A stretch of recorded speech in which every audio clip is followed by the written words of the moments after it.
Hello designers. Today I'm going to talk about sketching in 3D. And a couple of things before we get started. I often like to divide my page into 4 quadrants before I start sketching things, because that allows me to lightly separate things and then use up just a portion of the page before I start. Over here in this quadrant, I'm going to do a little bit of warm-up with my pen. I have a cheap ballpoint pen because cheap pens tend to work better for this. And what I want to be able to do with it is very lightly sketch lines on the page, as light as I can touch the page. Hopefully you can see in the video that that's just barely making a line on the page.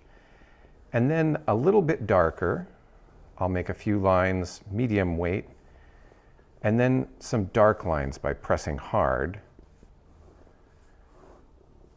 If your pen can't make this distinction, some heavy lines with some pressure, some medium lines with less pressure, and some very light lines with almost no pressure on the page, barely touching it, you may have an expensive pen that's designed not to do this. Very good pens are designed to put the ink out very evenly and not have this distinction between light, medium, and dark.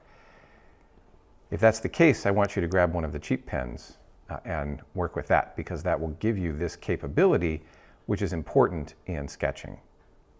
And then I'll just do some other little warm-ups, maybe some circles, maybe some other lines. I'm trying to make each of these lines parallel, and as we've discussed before, I'm not moving my wrist and my fingers to make the line. I'm moving my whole arm back and forth just to warm up. Try different directions. You can see I'm not quite as accurate in this direction, but just to warm my arm up and feel different things. Do a few things in that corner. Now, to do a 3D sketch, the first thing that we want is a crate. And by crate, usually we mean a cubic prism. Sometimes a cube, but often it'll be rectangular in 1 or 2 directions rather than cubic. The process that I use for this has 5 steps. Step number 1 is to put an upside down T on the page. So very lightly, using that lightest mark that my pen can make, I'm going to draw a straight vertical and a straight horizontal on the page. And my goal is to have them cross. I am not worried about where they start and stop so much as I want the angles to be 90 degrees to each other as much as I can get them, and I want that cross point because that's the center point of my diagram right there. Step 2, after I have the light upside down T, is to put 2 lines in at 30 degrees.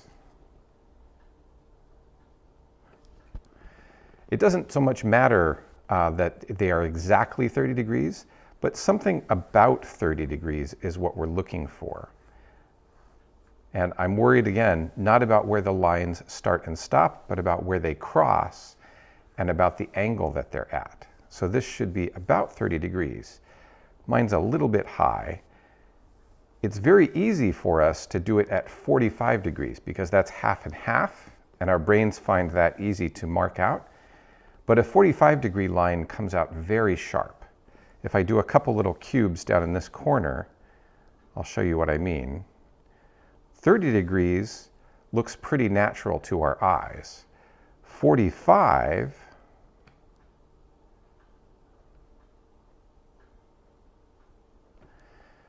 comes out looking too sharp. It's too tilted to look quite natural to our eyes. So that 45-degree angle, where the top and the bottom angle here are the same, makes this very sharp looking angle at the bottom of the cube, where the 30 looks much more natural to our eyes. So we're aiming for 30 degrees on this second step. I'm going to turn my page so I can get the other line here with the motion my arm feels most comfortable with. So now I have a vertical, I have my 2 30-degree lines, and now I want 2 more parallels to that vertical line where the other 2 sides of my box are going to be.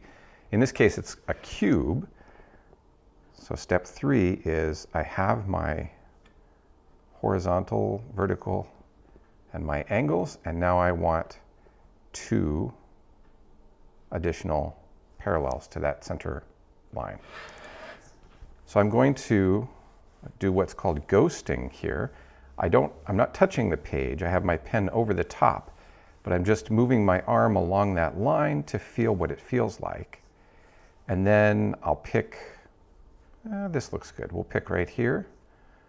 And then I want to pick the same distance on the other side of that line in order to make a cube. So I'm going to take this distance, about the same over here. Step 4, we now have the 3 verticals here. We're going to need 3 parallels in this direction and 3 in this direction, but they're a little tricky to put in all at once, so we're going to do 1 of each to start with. So we have our horizontal and vertical, our angles. We now have our 2 parallel verticals. Now we're going to put in a parallel to each of the 2 bottom angles,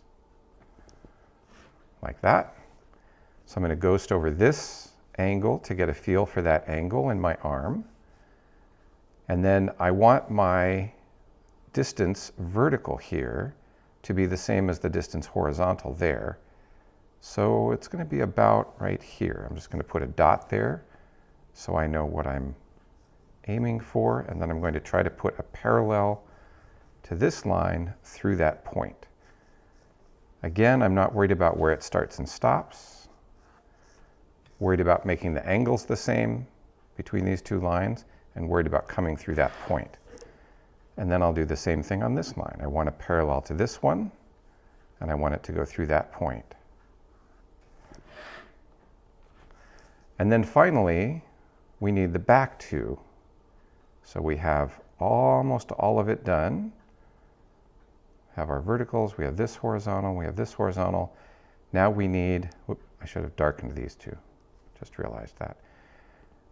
We need this parallel and this parallel in the back, and then we have a complete cube. So now I want to go through this point and be parallel to this line. So I'll ghost, move over, and put that, well, that one didn't really match what I want. I'm going to move it a little bit. That's a little better. And the final one, I want to come through that point and be parallel to this line.